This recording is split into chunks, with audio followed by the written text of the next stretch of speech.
or even if they continually fail to heed to drop our support. Now some will call that being disloyal. But when a candidate is disloyal to our fundamental principles, we must first remain loyal to those principles. Stay awake.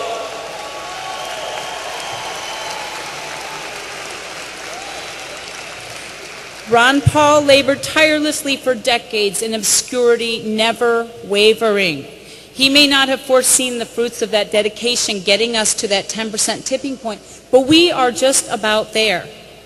And there was no shortcut. Without that drudgery, he wouldn't have earned that respect that we have for him.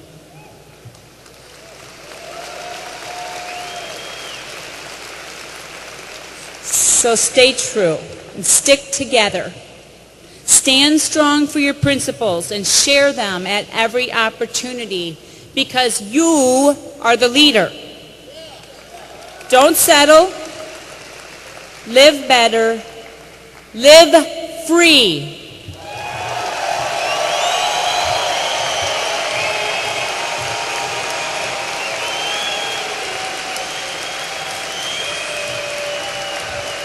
Marianne Stebbins. Thank you, Marianne.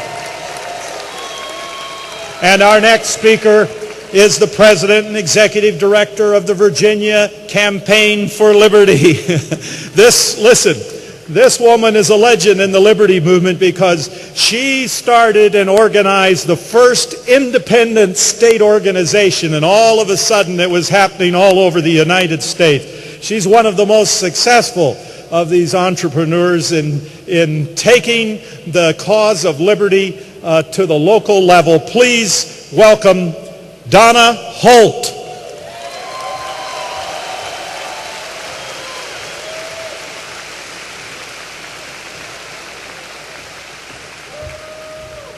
Thank you. Wow, it's great to be here among all of you. I can't tell you how exciting this is for me. You know, we often hear Ron Paul referred to as the Thomas Jefferson of our time.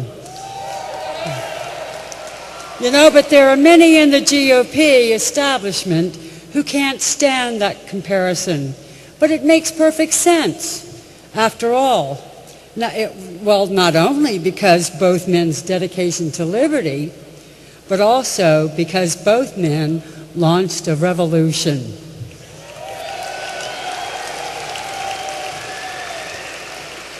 And today, there's no denying that you and I are in the midst of a Ron Paul revolution that is growing bigger every day. And it's a revolution that's being led by grassroots leaders just like you from all over the country.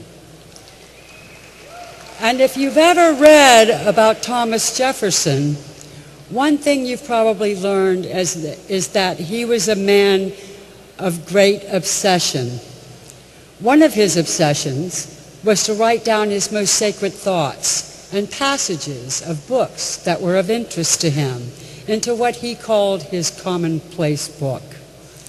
He would write and rewrite and edit again until he was satisfied that he had condensed his thoughts into as few words as possible. But his thoughts were almost always about his number one obsession, independence.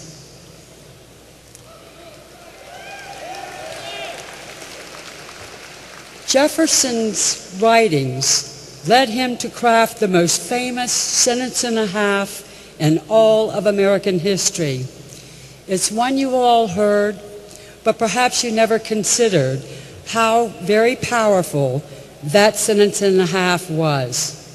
It reads, "We hold these truths to be self-evident, that all men are created equal, that they are endowed by their Creator with certain unalienable rights, that among these are life, liberty, and the pursuit of happiness, that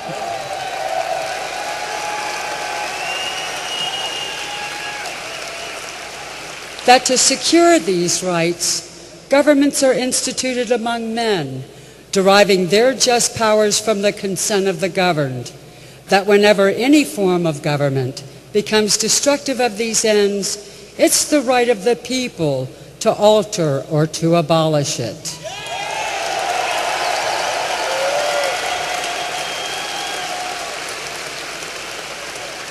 Jefferson's sentence and a half announced the American Revolution and gave birth to a new nation.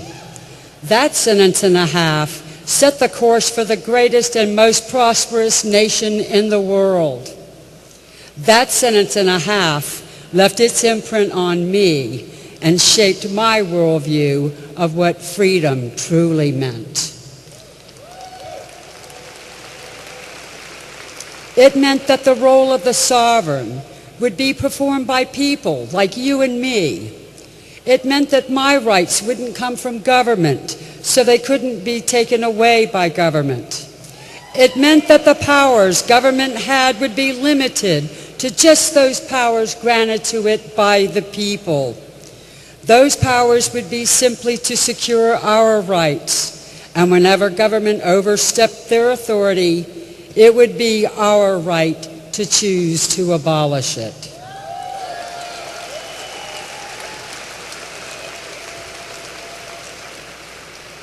Those are the principles this country was founded on. But over time, America has fundamentally transformed into something that no longer resembles the republic the founders gave us. In 2007, I heard Ron Paul speak for the very first time, and I was reminded of Jefferson's sentence and a half. And from that moment on, I was no longer content to be a mere spectator in the war against our liberty carried out by corrupt party leaders and evil politicians. You see, they don't care much for liberty. Liberty means that they can't hold on to their power. And if you have liberty, it means they can't rob you of your rights and your wealth. And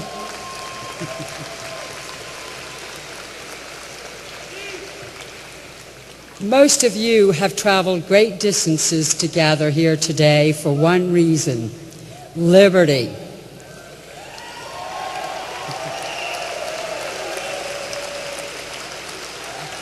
And 4 years ago, several hundred volunteers for Ron Paul's 2008 campaign traveled great distances to meet in St. Paul, Minnesota during the last RNC convention. They were selected to attend a leadership summit for the intense grassroots training provided by Mike Rothfeld, and I was fortunate enough to be one of them.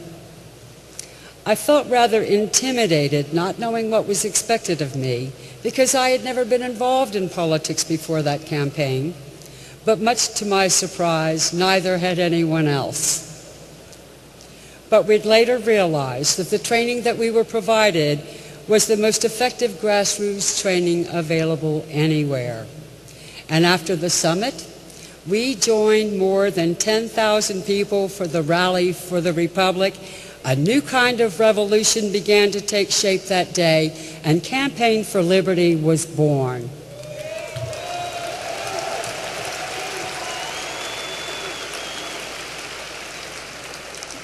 And I returned home with a greater confidence that I was now armed with the tools necessary to begin to change the shape of the future of politics.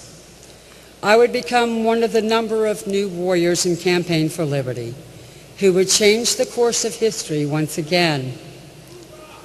We knew that if we were going to reclaim the Republic, we had to begin in our own backyards, where corruption in government takes its evil roots. In the 4 years since, we have recruited more than 500,000 members who believe in the message of liberty just as you do, as the founders did.